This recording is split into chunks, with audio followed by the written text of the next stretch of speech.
आपण आलो आहोत साळवाडी गावामध्ये. साळवाडी गावामध्ये काय ग्रामस्थ बसले आहेत, त्यांना विचारूया नक्की निवडणुकीचं वारे काय, जिल्हा परिषद पंचायत समितीची परिस्थिती साळवाडी गावामध्ये काय असणार आहे. तर नमस्कार. तर जिल्हा परिषद पंचायत समितीच्या निवडणुका लागल्यात, तर काय परिस्थिती असणार साळवाडी गावामध्ये, काय परिस्थिती म्हणजे जिल्हा परिषद पंचायत समिती जिल्हा परिषदेसाठी पांडुरंग पवार यांच्या सुनबाई कविता पवार या अपक्ष उभ्या आहेत, राष्ट्रवादीकडून कल्पनाताई काळे उभे आहेत आणि शिवसेनेकडून जयश्री खंडागळे उभे आहेत. तर बस साळवाडी गावामध्ये कोणाला लीड भेटू शकतो. साळवाडी गाव स्थानिक उमेदवार कल्पनाताई काळे. पंचायत समितीमध्ये संभाजी शेठ चव्हाण आणि राजू शेठ गाडगे आहेत, तर काय वाटतं बा नक्की बा कोणाला लीड भेटू शकतं. संभाजी शेठ चव्हाण. तर आपण अजून काही ग्रामस्थ आहेत त्यांना विचारूया काय नक्की व काय परिस्थिती काय नेमकी किंवा साळवाडी बोरी गावाची काय परिस्थिती असणार आहे. तसं म्हटलं तर साळवाडी गावात आपली स्थानिक उमेदवार म्हणजे कल्पनाताई काळे एक नंबरला राहते, बोरीमध्ये सुद्धा एक नंबरला राहते.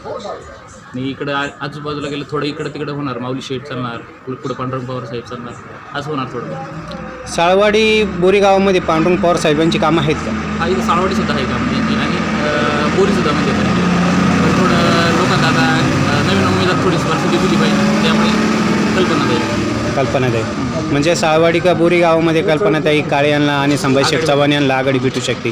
आणि संभाजी शेठ चव्हाणचं त्यांचं नाही माहिती, पण कल्पनाताई काळेंना आघाडी भेटणार स्थानिक उमेदवार म्हणून. कल्पनाताई काळे यांना एक ग्रामपंचायतचा एक आदर्श पुरस्कार असं भेटलेला आहे, तर ते एक जिल्हा परिषदमध्ये एक आदर्श सदस्य म्हणून एक काम करू शकतात. हो, सक्षमपणे ते त्यांची बाजू मांडू शकतात सक्षमपणे. नमस्कार. नमस्कार, बोला. तर जिल्हा परिषद पंचायत समितीच्या निवडणुका लागल्यात, तर काय वाटतं बा आपल्याला बोरी गावची परिस्थिती काय असणार आहे. बोरीगावची संमिश्र परिस्थिती आहे. संमिश्र.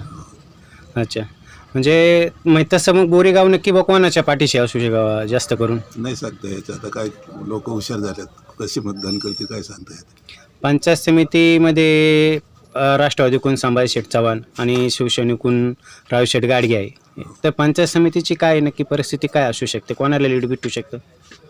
तसं काही सांगता यायचं नाही. पंचायत समिती आता ते काय पंचायत समिती एक गट तिकडे एक गट इकडे आहे.